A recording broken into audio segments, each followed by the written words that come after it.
Think not I love him, though I ask for him. 'Tis but a peevish boy, yet he talks well, but what care I for words?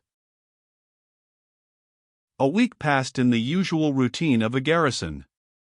Mabel was becoming used to a situation that, at first she had found not only novel, but a little irksome, and the officers and men in their turn, gradually familiarized to the presence of a young and blooming girl, whose attire and carriage had that air of modest gentility about them which she had obtained in the family of her patroness, annoyed her less by their ill-concealed admiration, while they gratified her by the respect which, she was fain to think, they paid her on account of her father, but which, in truth, was more to be attributed to her own modest but spirited deportment, than to any deference for the worthy sergeant.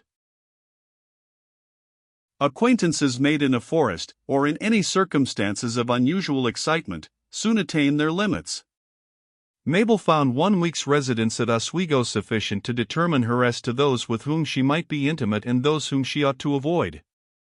The sort of neutral position occupied by her father, who was not an officer, while he was so much more than a common soldier, by keeping her aloof from the two great classes of military life, lessened the number of those whom she was compelled to know, and made the duty of decision comparatively easy. Still she soon discovered that there were a few, even among those that could aspire to a seat at the commandant's table, who were disposed to overlook the halbert for the novelty of a well-turned figure and of a pretty, winning face, and by the end of the first 2 or 3 days she had admirers even among the gentlemen. The quartermaster, in particular, a middle-aged soldier, who had more than once tried the blessings of matrimony already, but was now a widower, was evidently disposed to increase his intimacy with the sergeant, though their duties often brought them together, and the youngsters among his messmates did not fail to note that this man of method, who was a Scotsman of the name of Muir, was much more frequent in his visits to the quarters of his subordinate than had formerly been his wont.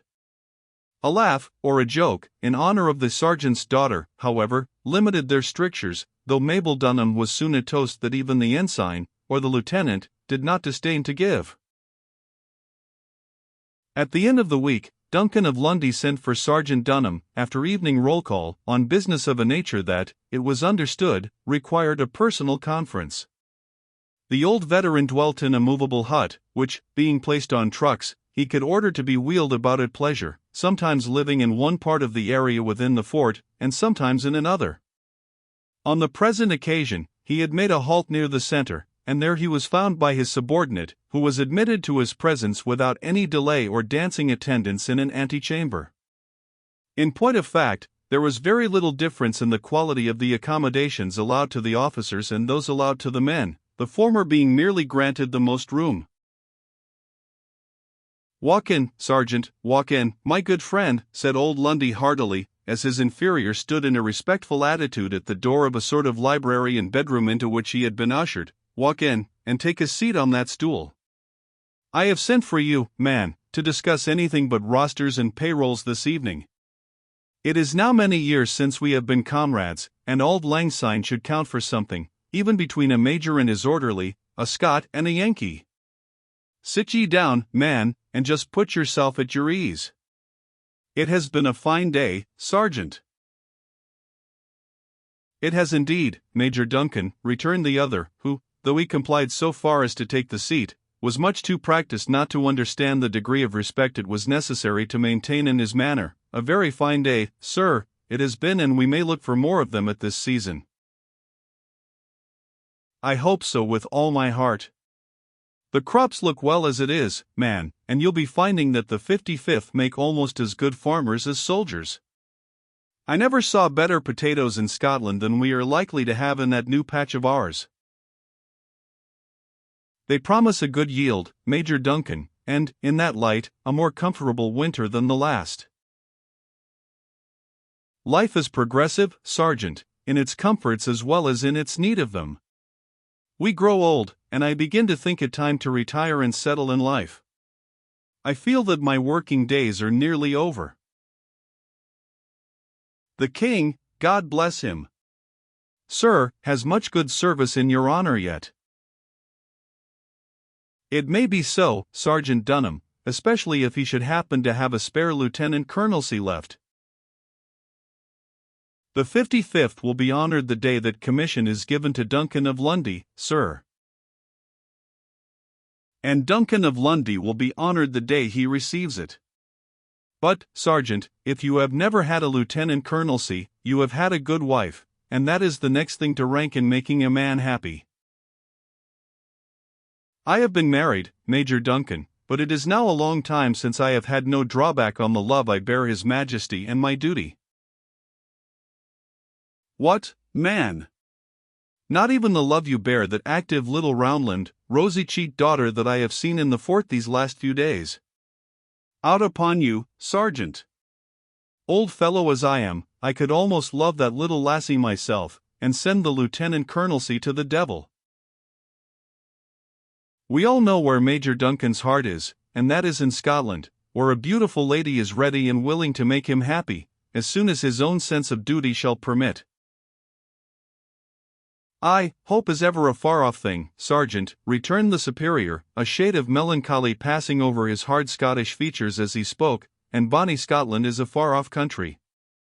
Well, if we have no heather and oatmeal in this region, we have venison for the killing of it and salmon as plenty as at Berwick-upon-Tweed. Is it true, Sergeant, that the men complain of having been over-venisoned and over-pigeoned of late?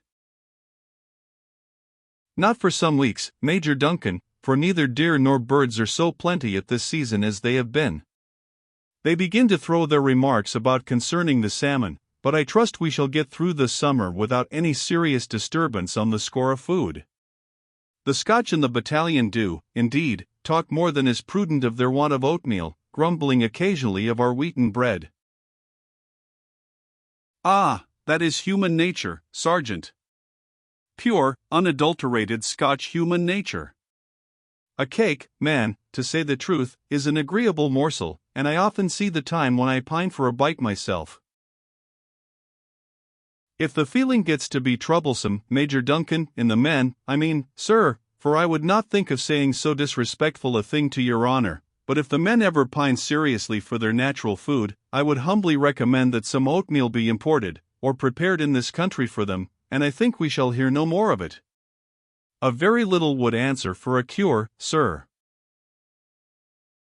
You are a wag, Sergeant, but hang me if I am sure you are not right.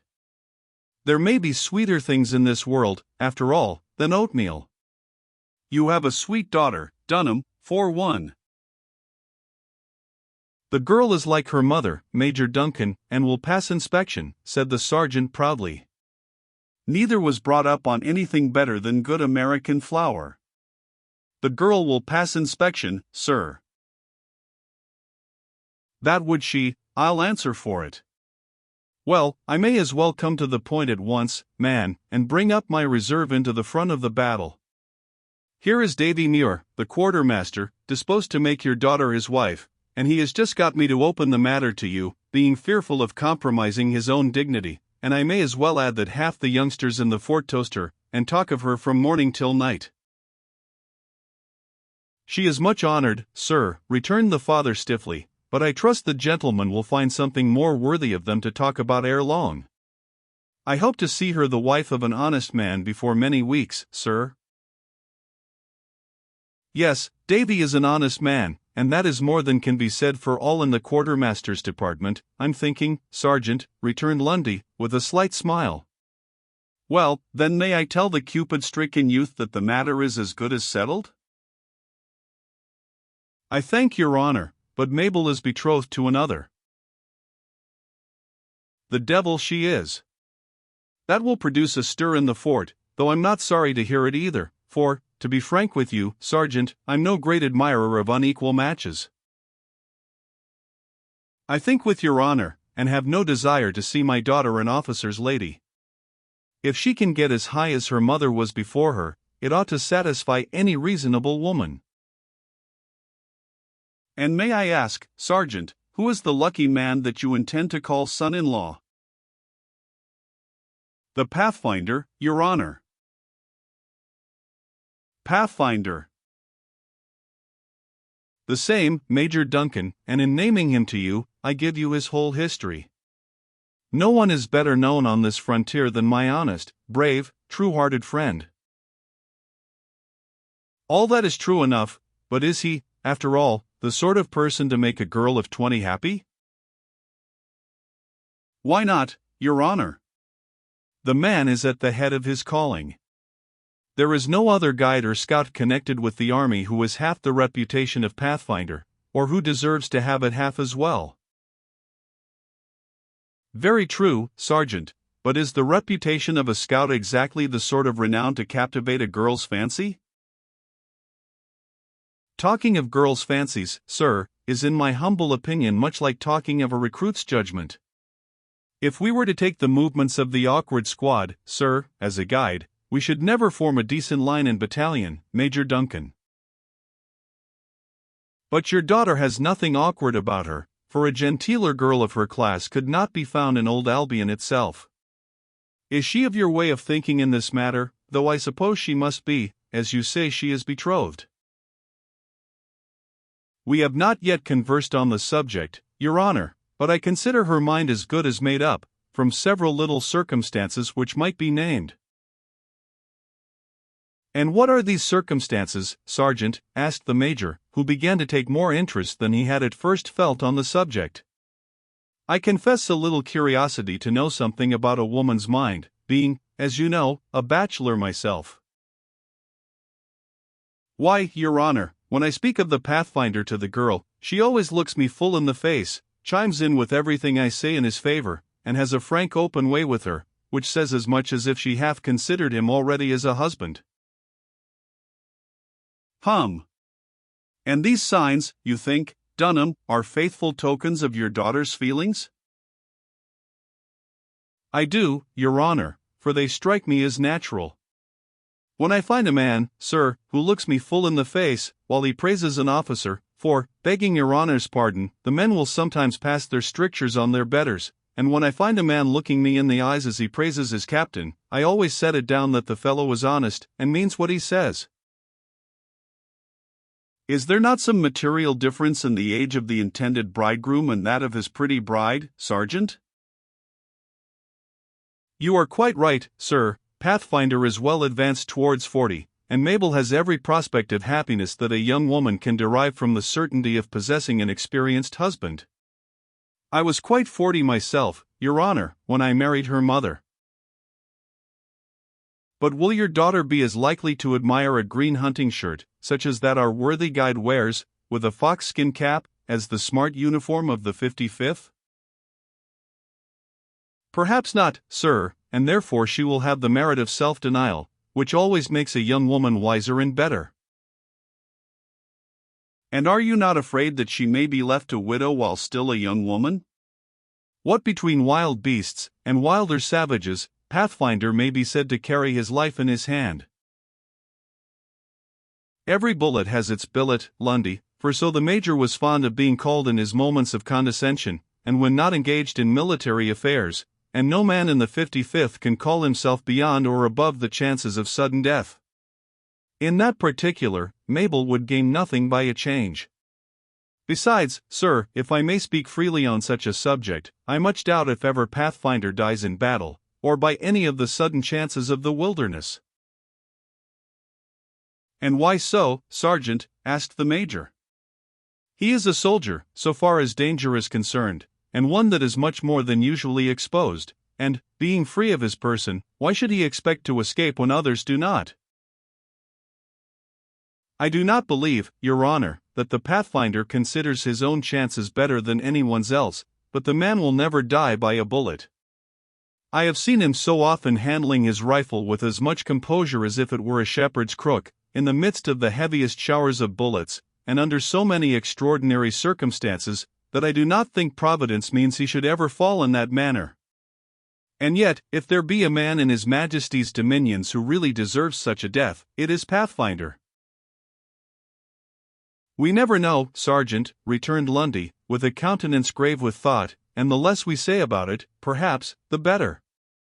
But will your daughter, Mabel, I think, you call her, will Mabel be as willing to accept one who, after all, is a mere hanger-on of the army, as to take one from the service itself? There is no hope of promotion for the guide, Sergeant. He is at the head of his corps already, Your Honor. In short, Mabel has made up her mind on this subject, and, as Your Honor has had the condescension to speak to me about Mr. Muir, I trust you will be kind enough to say that the girl is as good as billeted for life." Well, this is your own matter, and, now, Sergeant Dunham." "Your Honor," said the other, rising, and giving the customary salute. "You have been told it is my intention to send you down among the Thousand Islands for the next month. All the old subalterns have had their tours of duty in that quarter, all that I like to trust at least, and it has at length come to your turn. Lieutenant Muir, it is true, claims his right, but, being quartermaster, I do not like to break up well-established arrangements." "Are the men drafted?" "Everything is ready, Your Honor. The draft is made, and I understood that the canoe which got in last night brought a message to say that the party already below is looking out for the relief." "It did, and you must sail the day after tomorrow, if not tomorrow night. It will be wise, perhaps, to sail in the dark."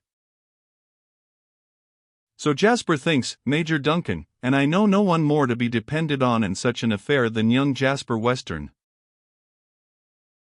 "Young Jasper O'Douse," said Lundy, a slight smile gathering around his usually stern mouth. "Will that lad be of your party, Sergeant?" "Your Honor will remember that the Scud never quits port without him." "True, but all general rules have their exceptions. Have I not seen a seafaring person about the fort within the last few days?" "No doubt, Your Honor, it is Master Cap, a brother-in-law of mine, who brought my daughter from below." "Why not put him in the Scud for this cruise, Sergeant, and leave Jasper behind? Your brother-in-law would like the variety of a freshwater cruise, and you would enjoy more of his company." "I intended to ask Your Honor's permission to take him along, but he must go as a volunteer. Jasper is too brave a lad to be turned out of his command without a reason, Major Duncan, and I'm afraid Brother Cap despises fresh water too much to do duty on it." "Quite right, Sergeant, and I leave all this to your own discretion. O'Douse must retain his command, on second thoughts. You intend that Pathfinder shall also be of the party?" "If Your Honor approves of it. There will be service for both the guides, the Indian as well as the white man." "I think you are right. Well, Sergeant, I wish you good luck in the enterprise, and remember the post is to be destroyed and abandoned when your command is withdrawn. It will have done its work by that time, or we shall have failed entirely, and it is too ticklish a position to be maintained unnecessarily. You can retire." Sergeant Dunham gave the customary salute, turned on his heels as if they had been pivots, and had got the door nearly drawn to after him, when he was suddenly recalled. "I had forgotten, Sergeant, the younger officers have begged for a shooting match, and tomorrow has been named for the day.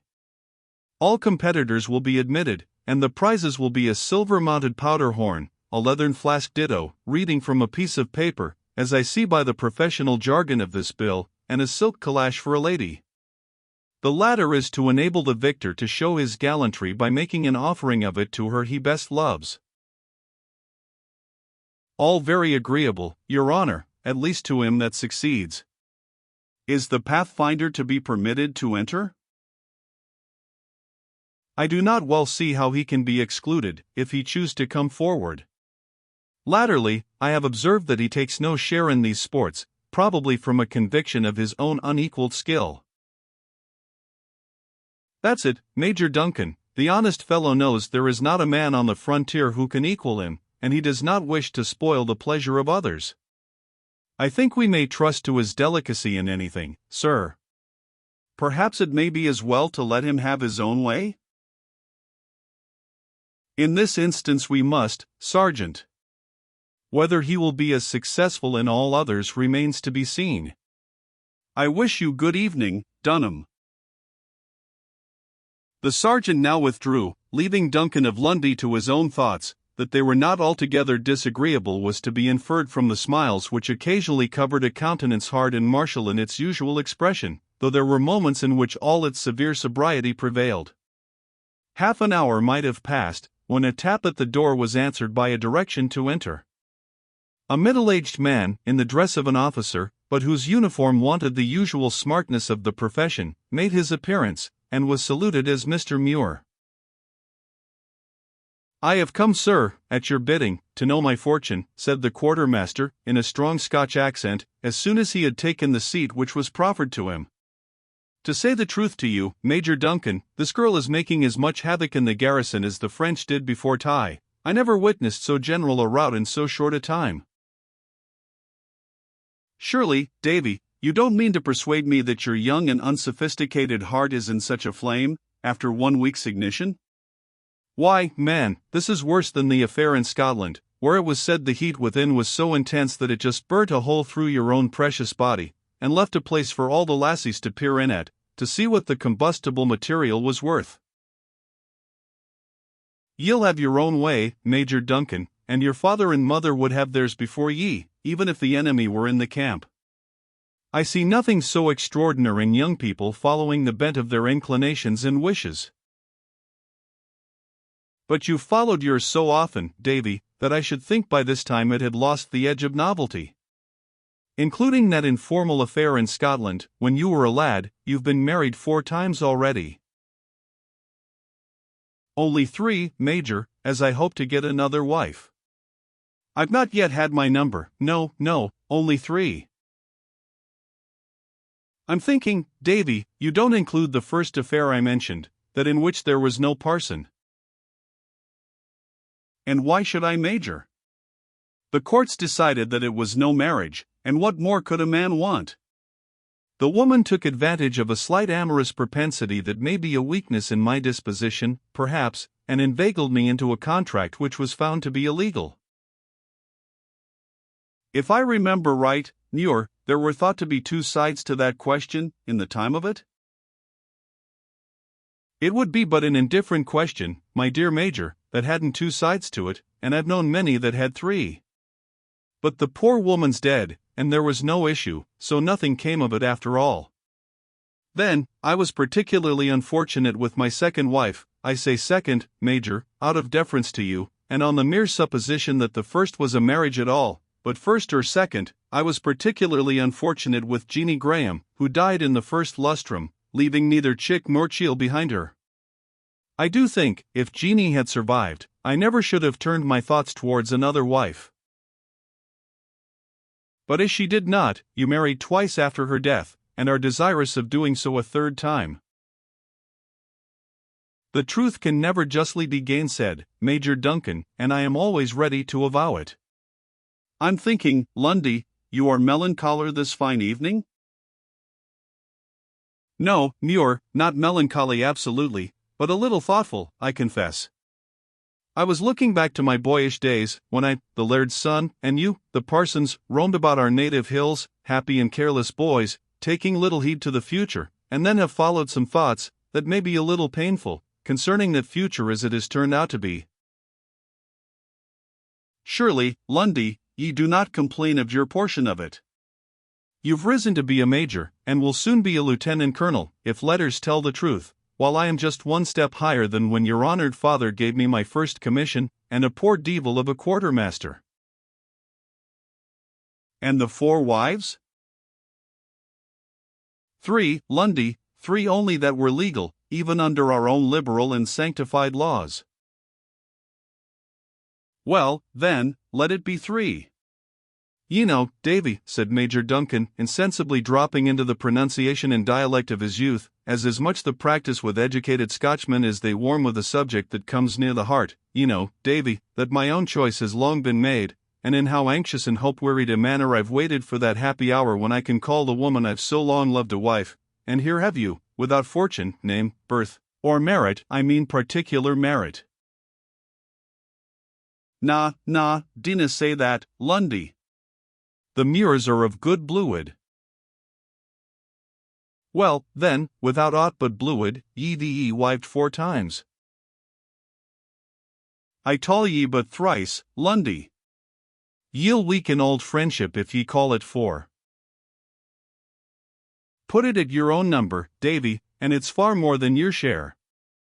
Our lives have been very different, on the score of matrimony, at least, you must allow that, my old friend. And which do you think has been the gainer, Major, speaking as frankly thegither as we did when lads? Nay, I've nothing to conceal. My days have passed in hope deferred, while yours have passed in. Not in hope realized, I give you mine honor, Major Duncan, interrupted the quartermaster.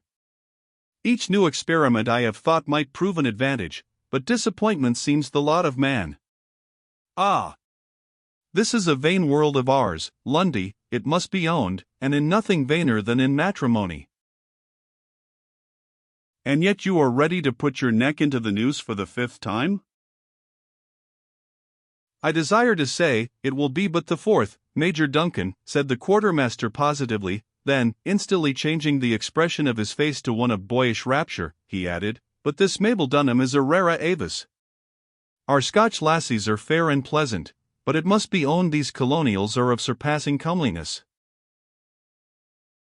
You will do well to recollect your commission and blood, Davy. I believe all 4 of your wives.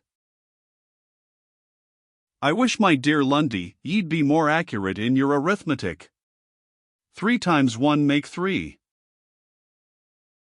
All 3, then, were what might be termed gentlewomen. That's just it, Major. 3 were gentlewomen, as you say, and the connections were suitable. And the 4th being the daughter of my father's gardener, the connection was unsuitable. But have you no fear that marrying the child of a non-commissioned officer, who is in the same corps with yourself, will have the effect to lessen your consequence in the regiment? That's just been my weakness through life, Major Duncan, for I've always married without regard to consequences. Every man has his besetting sin, and matrimony, I fear, is mine.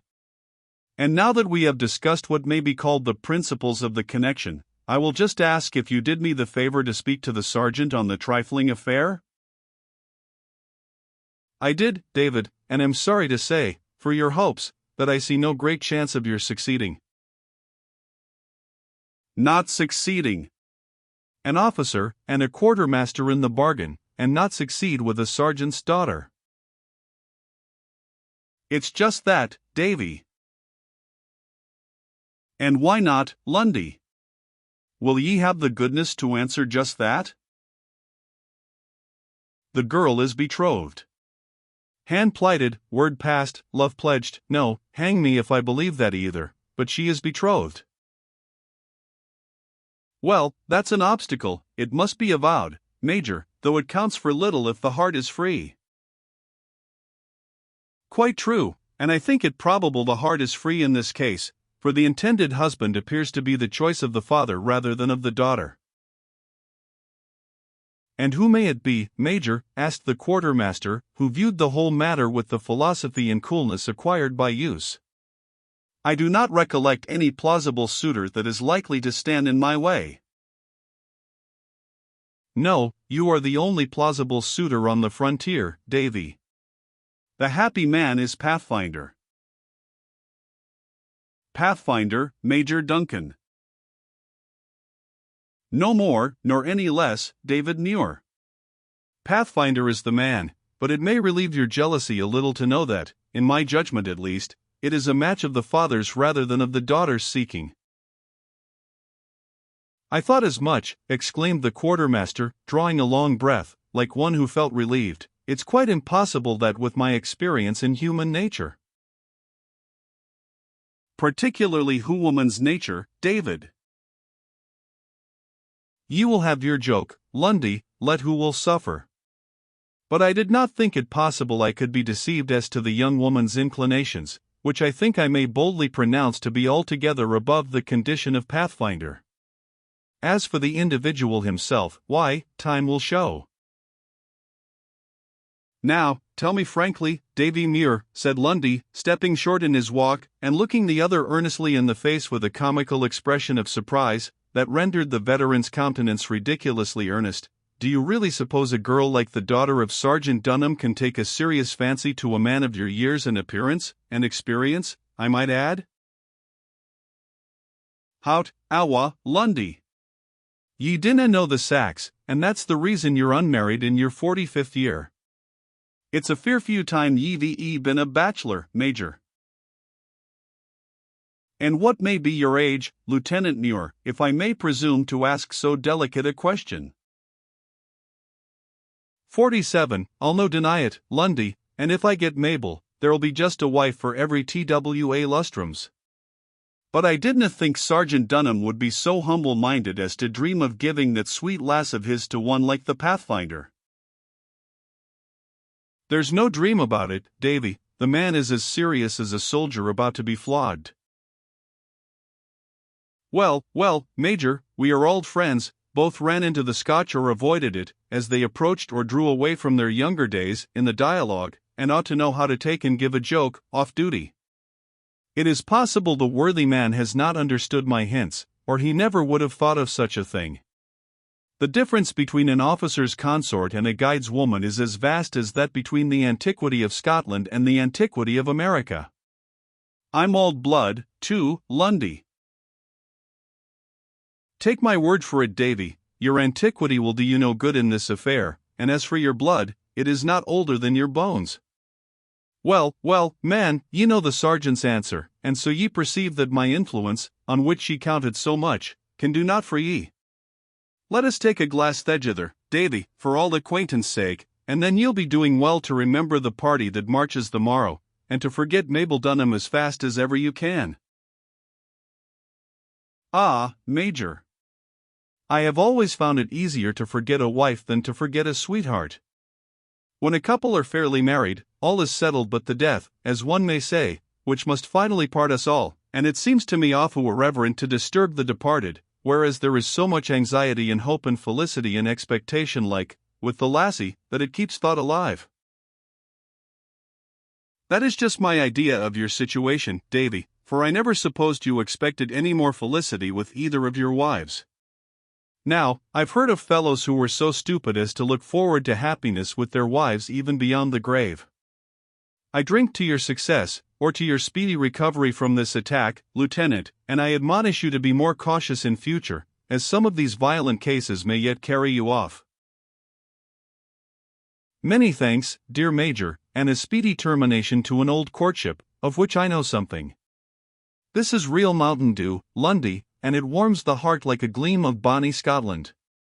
As for the men you've just mentioned, they could have had but one wife apiece, for where there are several, the deeds of the women themselves may carry them different ways. I think a reasonable husband ought to be satisfied with passing his allotted time with any particular wife in this world, and not to go about moping for things unattainable. I'm infinitely obliged to you, Major Duncan, for this and all your other acts of friendship, and if you could but add another, I should think you had not altogether forgotten the playfellow of your boyhood. Well, Davy, if the request be reasonable, and such as a superior ought to grant, out with it, man. If ye could only contrive a little service for me, down among the Thousand Isles, for a fortnight or so, I think this matter might be settled to the satisfaction of all parties. Just remember, Lundy, the lassie is the only marriageable white female on this frontier. There is always duty for one in your line at a post, however small, but this below can be done by the sergeant as well as by the quartermaster general, and better too. But not better than by a regimental officer.